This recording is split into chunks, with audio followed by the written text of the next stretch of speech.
Hello and welcome back to the last episode of this season of the Publisher Podcast from Media Voices. I'm Peter Houston. And I'm Esther Thorpe. I didn't really mean to sound so excited that this was the last that was a very chirpy intro. It was, wasn't it? This week's guest is Lily Barclay. And Lily's the content director for BBC Good Food and Olive magazine at Immediate Media. She's not just the content director, she's the first content director across Immediate's food group. I honestly can't say food group without thinking of Elf and his four main food groups of candy canes, candy corns and syrup. Anyway, I'm sure Lily's dealing with much more complex food issues than candy canes. She's the first in this role, and it covers the full portfolio. So print, digital, video, social media.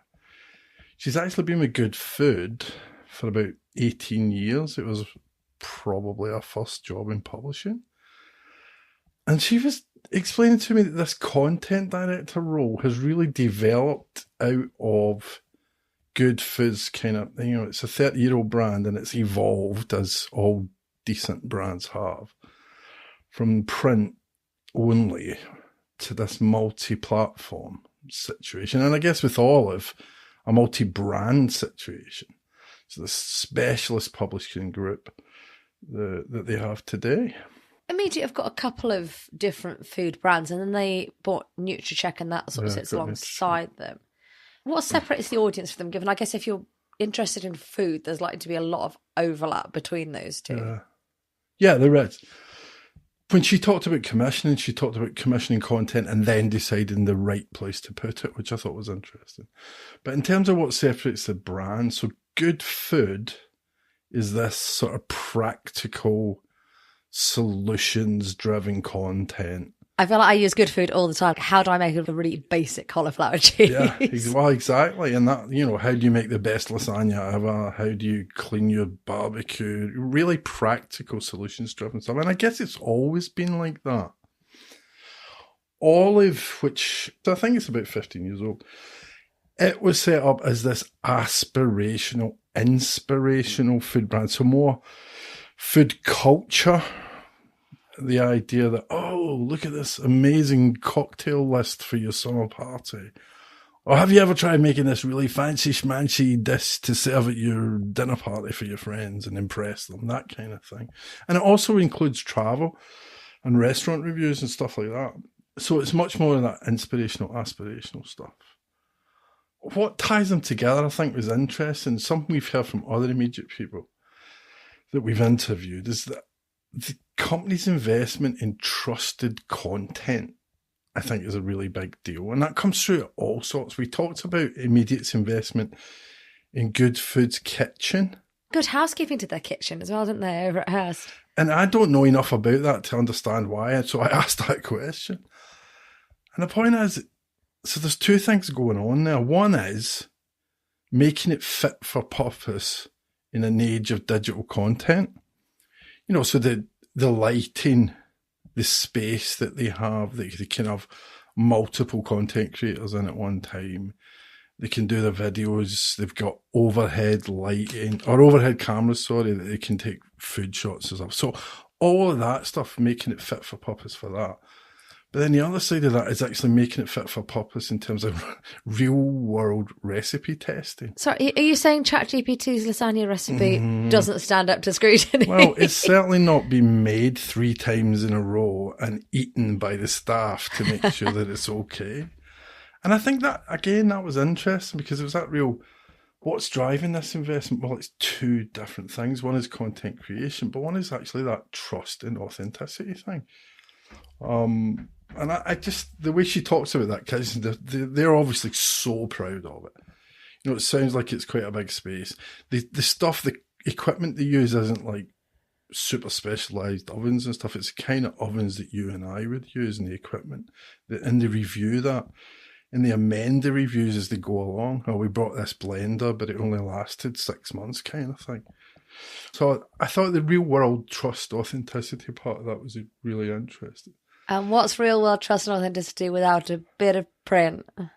Well, didn't like to say. They spent, again, they invested heavily in redesigning, reformatting Olive. It used to be 13 times a year. It went to 8.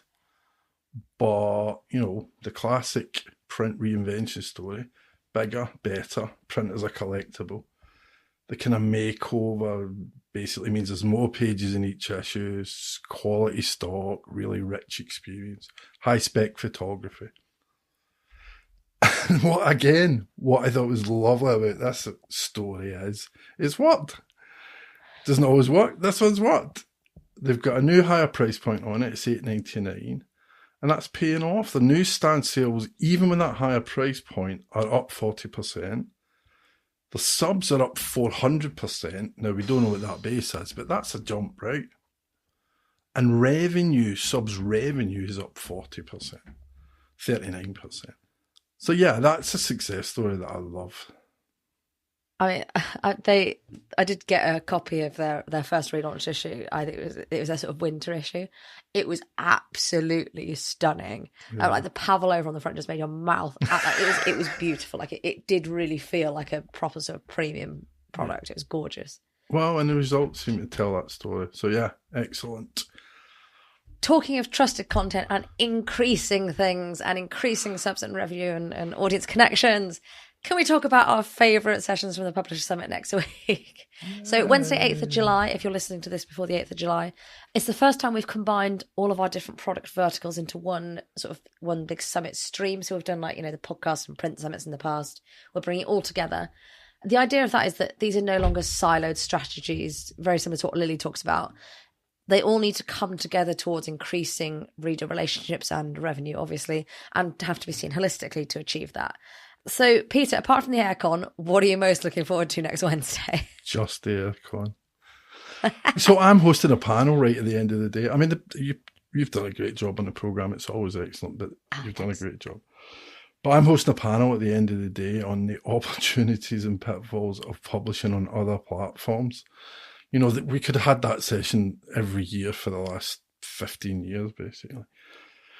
But with this one, we're talking about newsletters and platforms like Substack, Beehive, and even LinkedIn. They all offer different kinds of tools for publishers that want to grow their newsletters and even their podcast audiences. I mean, this conversation goes on and on and on, right? On one side, you've got all this reach. You've got something to gain from it. But on the other side, you're on a platform, they control it to a greater or lesser extent. Yes, you can take your email list away and all that. Well, except it's increasingly growing to the point that you can't. So this is the thing with Substack is that, it started out as an email platform. If you want to leave Substack, you can take your subs. But they're increasingly walling it off and they're getting people to sort of, follow publications within the app that you don't actually then get their contact details. This is the same with LinkedIn. People say they've got a LinkedIn newsletter. If you do not have people's email addresses, you do not have a newsletter. Like it does. Anyway, I'm not gonna spoil the panel. But I'm nodding away like a little noddy dog on the back of a car. But then, a lot of publishers have gone into this. The Economist. I know Anna Kerr's on this panel talking about what they've done with their charts newsletter. And obviously, they're a huge subscriber-only publisher. Everything is very, very tightly walled off. But actually, they've seen huge success by bringing this almost as a little sort of sub-brand out onto Substack. So, there are benefits. It's just, how do you balance that with all the trade-offs? Well, and there's the one big trade-off, which we're whether the panel members want us to bring it up, we're bringing it up. How do you be on the same platform as, some of the nastiest people in humanity? So the panel is Rob Parsons, who's at Reach. They're on LinkedIn with one of their newsletters. Ben Clark, who's at Prospect. They're on Substack. I read that newsletter. I think it's called Lightbulb. I read that every day. It's a great summary and it tells you what's in the magazine, but it also sort of talks about what's trending. But it's on Substack. So what's the thinking there? And you've already mentioned Anna Kerr, The Economist. So I think that's the one I'm really looking forward to because I think it could be quite a lively session. Hopefully it will. Well, we need something to liven things up at 4:00, don't we? Yeah, absolutely. Go on, what's your favourite? Okay, so I mean, this is literally like picking a favourite child because I program this agenda. And I think there's so many different stories and strategies. Like people are sharing everything from, I mean, there's a panel on how reducing content frequency can actually help engagement. There's stuff about how to monetize podcasts effectively with tiny followings. But I think the one, if I had to choose one, the one I'm looking forward to diving into most is the story of the nerve. So 5 Observer journalists left after the publication was bought by Tortoise last year, and they decided to set up their own thing. We hear all the time, right? News is a massively overcrowded market. People's inboxes are full. People in the UK don't pay for news. I think that comes out consistently in Reuters. Well, the Nerve is obviously doing something right because they, in less than a week after launching last autumn, they'd hit 8,000 free sign-ups, but more than 1,000 paying members without a paywall. This is a newsletter news startup, basically. So Sarah's going to sort of dive into, 7 months later, they've got over 30,000 newsletter subscribers and a paid conversion rate more than triple the industry standard. So I really want to get into with her, like, what opportunity did they spot to launch a news and culture brand? Because that was a fully saturated market. How have they packaged this to be that appealing to audiences? And what messaging has resonated to convince readers to support them so early on? What I'd love to know about that one is how much they lent on those names. Yeah. Because they're all well-known, Observer, Guardian journalists, weren't they? Also, all women, but it's not like an exclusively sort of, they've not led with we're a woman-founded publication or anything. It's just, that just happens to be what's happened. Like, Carol Cadwallader's part of that group, and she's, very high profile, very anti, far right sort of stuff. And, the other guys, I'm sure, are in the same sort of space. So I wonder how much of it was that. And the other side of it is they're just really good at what they do, right? Yeah. They came from the Observer. They were at the Observer for a reason. It's not just like, here's a couple of people coming along starting a newsletter. These people are serious journalists. Yeah, that's a good one. Good choice. So if you do want to be there and you're deciding with a week and a bit to go that you want to be there, brilliant. I think there are potentially still a couple of tickets remaining at this point by the time this goes out. Publishersummits.com will get you a seat. We'd love to see you there. Masterclasses are filling up pretty rapidly. Like we said, we have aircon, so it'll be a lovely place to be. Back to this week's interview. I started my conversation with Lily by asking about the creation of that content director role, the first content director role for Immediate's food group. I think it's been the way we've transformed our content strategy over the past few years. So I was the digital editor originally of Good Food, but I started working increasingly across all of the other platforms as well. And we sort of changed the way that we were commissioning content to be audience first, and then we think about how we distribute those on the various platforms, which is how my role came to exist. That idea of audience first is interesting. Your starting point there, I guess, is you've got an audience that's interested in food, but then you've got different platforms. You've also got different brands. Yes, we do. Well, we have 2 different brands under food. Are they that different? I mean, I know that's a pretty stupid basic question, but you know what I mean? Well, actually, I said we've got 2 brands under food. We've actually got 3 brands under food if we include the launch of Good Health by Good Food as well. Yeah. So Good Food is all about utility and solutions, and people come to us every day because they really want those trusted recipes. They want meal inspiration. They want practical cooking advice. So the best way to cook an onion or sear a steak or clean their barbecue. And we're very much there helping people solve their everyday problems and questions. And we're sort of all about making home cooking easier and more enjoyable. And, at Good Food, we really believe that good food is for everyone, no matter their time restrictions, their budget or their dietary requirements. So we work very hard to have content that appeals to like a really broad section of society. Whereas Olive is a different brand. It's much more aspirational and discovery led. So it really sort of celebrates food culture. It's much more about slowing down and enjoying food and it being part of your lifestyle that you're sort of aspiring to. So it's restaurants, it's travel, it's cocktails and drinks. And the recipe content we have is very much kind of twists on classic recipes, or it's about entertaining. So you'd go there if you were sort of cooking for friends. And the audience there is sort of much more likely to want to spend a long time creating something or invest in ingredients that are a bit more unusual. So they're looking for a lifestyle rather than sort of a practical solution. And Good Food, that's a 30-year-old brand, is that right?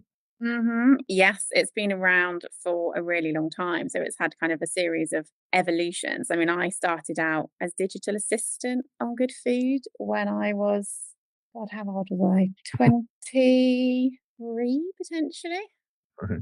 23, 24. And it's a very different beast. It was very much print dominant when I joined the business. Yeah. And now it's kind of, print is still a really important part of our portfolio, but we are planning in a much more multi-platform way. And we have audio series, video is a huge part of what we do. And that's been a big part of the Good Food kitchen, the new Good Food kitchen that we've got on the 5th floor. Yeah, I definitely want to talk about that. So it's an entirely different business to when I joined it as digital assistant. I'm not going to ask you how old you are now, but I am going to ask you how long you've been there. I think about 18 years. Wow. Pretty much my whole career, really. Yeah. That's amazing. And how old is Olive? When was Olive launched?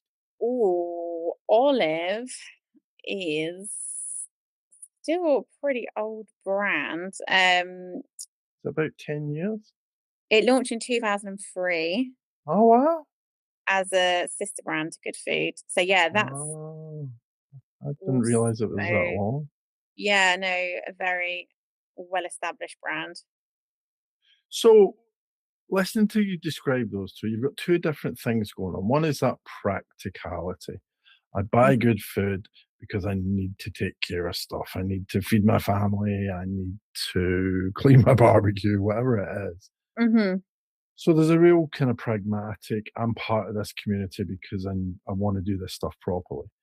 All of you said was discovery led. Is that more, I'm looking for cocktails because I've got a summer party and I search for that, whether it's on actual search or whether it's on social media. And I come up with this, Olive's got these 5 great summer cocktails. Is there less, I don't want to say there's less loyalty because I'd imagine over time people do get brand loyalty. But is Good Food like kind of hardcore? These guys show up every month. They get the magazine when it's printed. They're on the website all the time. Whereas Olive is a little bit less kind of focused on the brand. Olive's actually had an interesting year because we've changed the way that we've done print for Olive. So that's now gone from 13 issues a year to 8 issues a year. And actually from that, we have seen a real rise in loyalty from the audience. Right. So the print circulation is much higher. I can give you the numbers if that's we always love numbers. So Olive newsstand sales are up 46%. Wow. Subs acquisitions are up 400%. And subs revenue is up 39%. So we're now selling Olive at $8.99 as well. So it's sort of a much higher price point, but you're getting a much richer, thicker publication with that. So it's like a real immersive experience into food and into travel. And we can see that that's really resonated with our audience. And they are really enjoying that and they're sort of coming back for more. So although Olive, it doesn't bring people back in the same kind of everyday, potentially kind of weekly moments, it offers people a real kind of enriching experience and it kind of takes them out of everyday life. I think it's a really beautiful read. So I think it has loyalty in its own way, but it does definitely look different to that kind of need to go back, which I think Good Food really gives its users. Is there a difference in the kind of demographic? Is Good Food an older audience? So they've both got audiences who are kind of on the slightly older edge, but I think Good Food really actually caters to family audiences as well, and it's got a really strong family pillar. Whereas Olive is more ABC1. So I think we're talking to people whose children have potentially grown up and left home, have got more disposable income, and they're really looking to invest in sort of travel and restaurant experiences and ingredients. And food is very much a part of elevating their everyday life. Whereas for Good Food, we want to elevate people's everyday lives every day, but it's kind of more about best lasagna for your family or spaghetti bologneses, which have your full 5 a day in it, rather than lavish spreads for a big group of friends or cocktails. Yeah, get it. So you mentioned commissioning. So you've got audience first, you've got commissioning, but you've got these two separate brands. Then you add in all these different platforms that you've got. You've got the whole digital range from video, social media. How do you figure out what you're going to commission and where it's going to go? As a content team, we really try and concentrate on what we think is going to add value to our audience. So if it's good food, we need to think, what is the problem that our audience have and how do we make that better for them? Like, what is the solution that we can offer that is genuinely helpful and accessible to our audience? And then we'll start thinking about, okay, what platform would that be distributed on? But when you're creating content that is audience first, that can work on multiple platforms, but we will find different ways of editing it. So you sort of might have one point of conception for that piece of content, but then we will edit it in various different ways to make it relevant for the platforms that we're using. Right. So you've got a story, and whatever it is, it could be recipe based, or it could be about a place or a person. You then decide how you're going to slice and dice it so that it works for the different audiences on the different platforms. Yeah, exactly. So if you take Good Health by Good Food as an example, we will invest in kind of long form health content there that has been written by doctors or nutritionists. Yeah. And that piece of content, it could start out as an Apple News first article, but then that will be reused in print. So we have a Good Health by Good Food miniature magazine that's in Good Food every month. And then we might take that inspiration and that becomes the script for a video, which is positioned on Good Health by Good Food, which would go on TikTok and it would go on Instagram. So it's one piece of content. And because we really do invest in content that we know is good quality and factually correct, it can have many different lives in many different places. Yeah. Tell me a little bit more about that sub-brand, about the thinking behind Good Health by Good Food. Health was always one of our strongest pillars at Good Food. We were getting about 10 million page views per month going to health. And that was a combination of healthy recipes as well as sort of long form articles and video content. What we were seeing is that people and younger audiences in particular were increasingly going to social media to look for their health advice. Yeah. And there were some stats in that space that was like only 2% of health advice on TikTok is actually correct. So we kind of really knew that we needed to be meeting the audiences where they were looking for that advice. And we wanted to be able to provide credible, fun and interesting health information to a younger audience on the platform that they were using. And that's important for us as a brand in terms of having a younger audience that have loyalty, as well as for them being able to access content which is true. So that is where the sort of idea for Good Health by Good Food was born out of. And we launched it last September. And it's grown really quite quickly for us. I think it is a really good example of sort of there being a clear audience need and following that with strong and credible information. We're not out there to sort of tell people how to live their lives, but to give them the information that means that they can make the best possible decision for their health. We believe that health is really personal, depending on your sort of own individual requirements. So we've had 27 million views since launching Good Health by Good Food, and it's got over 26,000 followers. But we see really significant engagement on those posts. So people are saving and sharing, they're coming back to that content. And the sort of month-on-month stats are really encouraging. And we've worked with our own internal talent. So we've got Izzy, who's our deputy health editor. We've got Melissa, who was a new hire, who's a qualified nutritionist. And we've got Emma, who's our health editor. And then we've also worked with talent who are already sort of talking to significant audiences, but we've used people who are sort of very much aligned to the brand, that are absolute experts in their field and really aligned to our values. So when you commission for good health, are you actively taking on areas where there is disinformation, or are you focusing on, okay, these are the things you need to know to be healthy? We've done both, and actually talking about misinformation isn't something that would have been sort of supernatural to the brand a few years ago. Yeah. But we think if we're going to be in that space, then we have to call out trends that are concerning. So some of our most popular posts was Izzy talking about kind of the most insane health trends on TikTok, and that's done really, really well for us. But at the same time, we're offering our audience inspiration. We're offering them quick and easy healthy recipes, snacks, like food that tastes really good, but it's all about giving your body nutrition rather than restricting what you will or won't eat. You're going to have to tell me some of the most insane food trends on TikTok. Oh, there was a post that I think just went live this weekend, which was about the sort of trends in the 90s, which is more kind of top of my mind. But it was do you remember the maple syrup and like black pepper diet? No, absolutely not. So that was endorsed by a lot of celebrities. There was the cabbage soup diet. Oh, that's horrendous. Yeah, absolutely. But there's also, do you remember the Special K diet, which Special K invented? And it was just eating Special K three times I do a day. remember that one. I think we've come a long way, but there's still a lot of rubbish out there. I mean, we're laughing about it, but some of it's actually quite dangerous, right? Some of these trends. Totally.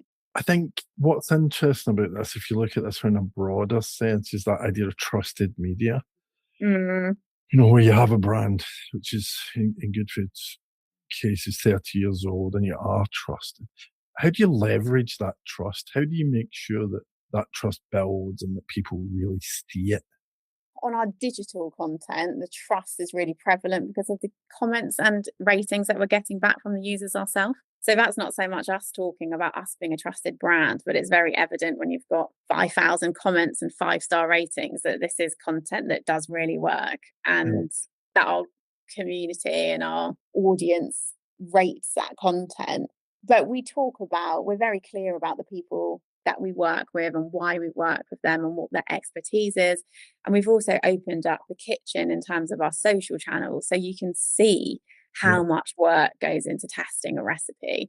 And we will only put something out there when it has been tested and it has been tasted and it 100% works. You know, these recipes are tested in ovens which look like people's ovens at home. It's a kitchen which is not dissimilar to what you'll be using, and we use ingredients which again are going to be the same ingredients that our audience at home are using. So we kind of open the doors to the Good Food kitchen and let our audience in to see how much work goes into making content that we know is trusted and works.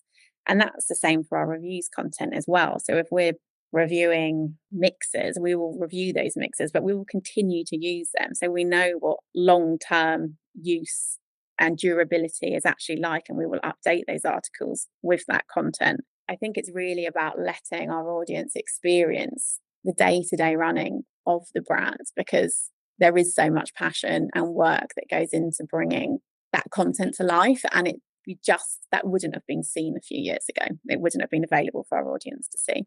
You've just invested in the kitchen side of things, right? Yes. You just made a big investment. Tell me a little bit more about what that actually means. It's a big space that we can have multiple people in, testing recipes, creating videos, filming podcasts. That was always the idea, was to allow us to be truly multimedia. And it's definitely enabled us to do that. Our content output is significantly up since we've had the new kitchen. And we're also able to photograph recipes in the kitchen as well, which we just didn't have the sort of lighting or space to do previously. Right, okay. But the ovens that are in there, we're not using big factory style catering ovens. We're using normal ovens, but we have multiple workstations, so you can have content being created in sort of various different places at the same time. And we have cameras hooked up above each of those workstations, so you can be videoing a recipe at the same time as testing it. We've got a separate multi-purpose kitchen studio, which is completely equipped for video and photography. And that's used by our commercial teams as well as the good food content teams. And it's also a space where we've been able to bring in commercial clients. We can have sort of like big team meetings and social activities going on in there as well. It's a space which everybody feels really proud of, and we can bring people in, we can bring talent in. So we've just launched a residency, which is working with people in the social space who have got different skills in recipe and content creation, and we can bring them into that space as well and let them create recipes in our kitchen with our team around them. It's a really exciting, dynamic space. There's a lot of creativity that goes on inside that, and it represents the brand in the way that the kitchen we had previously just didn't. I mean, listening to that, it sounds like the investment was really in making it fit for content creation rather than for cooking. Is that fair? I think it made it fit for both. You know, the team that are in there that are creating recipes have got much better equipment to work with. They've got wider workspaces. They've got natural light. All of this stuff is really important for kind of creating good content. And also, which I haven't mentioned, like sustainability was very much at the core of the brand, and the architects and the people that designed that space. So our head of brand trust was very closely involved in that project, and it's been done so that stock control is much better, food waste is better, we've got better recycling. Everything that is created in that kitchen is eaten as well by the people on the team. So there is multiple kind of feedback loops and taste testing going on an everyday level. Investment in recycled plastic, cabinets, wherever there was the potential to reuse materials, that was done in the creation of the kitchen. Are these all things that you talk to the audience about? We have done video content, but really it's part of the everyday experience of a Good Food audience member, because they're seeing inside that kitchen, because it's where our social content is created. It's where our digital video content is created. So it's really been about sort of opening up the brand to have the audience in as not just seeing the end result, but seeing the sort of development of the recipe as well. Yeah, I love that. One of the things you've talked about a couple of times, and actually mentioned names, is the talent behind this. How do you find that talent? Is that about them being experts? Is it already been part of the team? What are you looking for when you're picking talent?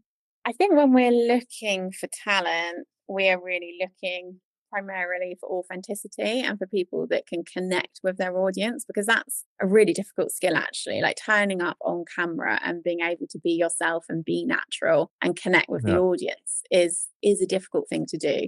But we also want people that are passionate about the area that they're in, whether that's gut health or vegan food or restaurant reviewing. So those are really important to us. But we will try their recipes. We will have them into the kitchen and see how their content works. And we've got a whole team of people that are absolute experts in creating recipe content that is 100% foolproof. And they will be part of the team that would be involved on bringing new talent on board.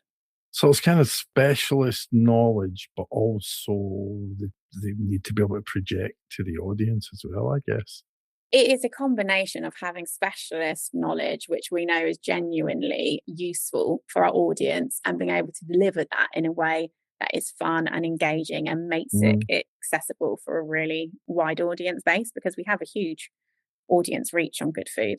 I was just thinking back to 18 years ago when you started out. Did you ever think you'd be managing residencies and talent and all these different things? No, I mean, the brand has definitely evolved beyond ways which I would have been able to predict 18 years ago as editorial assistant. But I feel really lucky to have been a part of that journey, because they're all things that are really editorially rich. They're all about storytelling. They're all about reaching the audience on new and exciting platforms. So it's been an amazing time to have a career in editorial. And the Good Food journey is, I think, a really good example. It has lasted so long because it is trusted content. People are really proud to work there, and people really care about what's being delivered to their audiences on their audience's plates, whether that is a recipe or whether it's a podcast or a video. Like, we really invest in good talent and we don't just follow trends. I think we stay quite core to our brand and what it's about. And that has worked for us, especially in a world of like an AI-driven landscape. Yeah, absolutely. If we go back to Olive on that one, you said how that was a discovery-led brand. Has that given you problems? The rise of AI answer engines? I think every single food brand and pretty much every media brand has been hit by the rise of AI overviews. So what we see is that people are still seeing our content. Our content is actually being used by AI overviews, but the click-through rates have gone down. So that has an impact on page views. But that is why we're transforming, and that is why we're investing in new IP. We've invested in our app and subscription strategies, and we're really focused, like laser focused, on building direct relationships with our audience so that we're not reliant on third-party platforms to drive our page views, that we're able to do that for ourselves. Yeah, no, I was going to say it's a little bit reductive, but it's all about the audience again, and it's about going back to those relationships. 100%. Yeah, it is. And I feel kind of really optimistic and confident about the future of both Good Food and Olive, because they are really strong brands that do have high audience loyalty.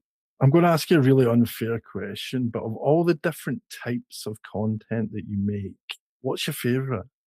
Right, it's a very difficult question. I suppose what excites me most. Yeah, maybe that's a fairer question. What excites you most?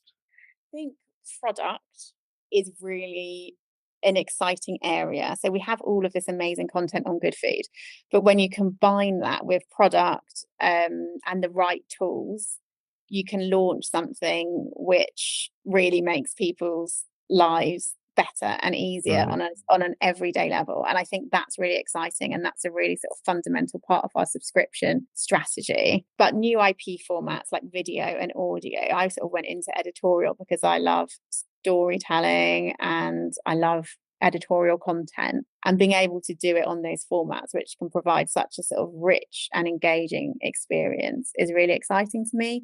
And looking for new talent, you know, it's incredible privilege to be able to work with people that are up and coming in the food media industry and spot new talent. And I think there's a really amazing range of new content creators that are sort of coming up in the business as well. When you say product, do you mean stuff like NutriCheck or event content? Or what do you mean by product? By product, I mean content which is going to let you, could offer all sorts of different experiences. So personalizing your experience to you. So if you want to cook in a different metric, you'll be able to do that. If actually you're cooking for one, you can reduce the serving size. You can swap out an ingredient to suit your nutritional requirements, or you can put it into a meal planner that you can then share with your partner to reduce the mental load. So all of those things which are going to make people's lives easier. Because I really do think for Good Food, our sort of ethos is we do believe that good food should be for everybody, no matter what your budget is, no matter what your dietary requirements is, no matter what size of family. And if we work with product in the right way, it really lets us unleash that practicality that makes people's lives better. And if you can eat well, it just has such a huge impact on your life and your mood. And I think people are becoming so much more aware of food as a medicine and how connected it is to health and longevity. Thanks so much to Lily for joining us on the podcast. If you want the key learnings from this in writing, just head to voices.media and make sure you sign up for our newsletter straight to your inbox every Tuesday at voices.media. And we will not be back next week. There is no guest next week. We are on a podcast break. If we haven't hammed it enough already this season, we'll be hosting the Publisher Summits and Awards. Publishersummits.com to get your ticket. I'm not sure when we're coming back, but we're coming back shortly after that with sessions from the summit packaged up as episodes. So if you really can't make it and you're sitting at home crying because you can't listen to those sessions, we will be bringing you the best sessions from the summit in audio. Fingers crossed if the recordings work. Yeah, that's always an adventure, isn't it? It is. But we've got professionals in sorting it this time, so it should be good. But you should just come along anyway, so don't be silly, don't miss out. You just the masterclasses are all not recorded, so be there or miss out. You just end up with FOMO anyway. Until you see us at the Publisher Summit, or until we come back again, keep up with all things Media Voices by following us on LinkedIn and subscribing to the Publisher newsletter over on voices.media. Where we still retain your email address. That's really sinister, doesn't it? That was kind of creepy. It's almost like where we know where you live. We don't. We just get your email address. Oh dear. Bye. Bye.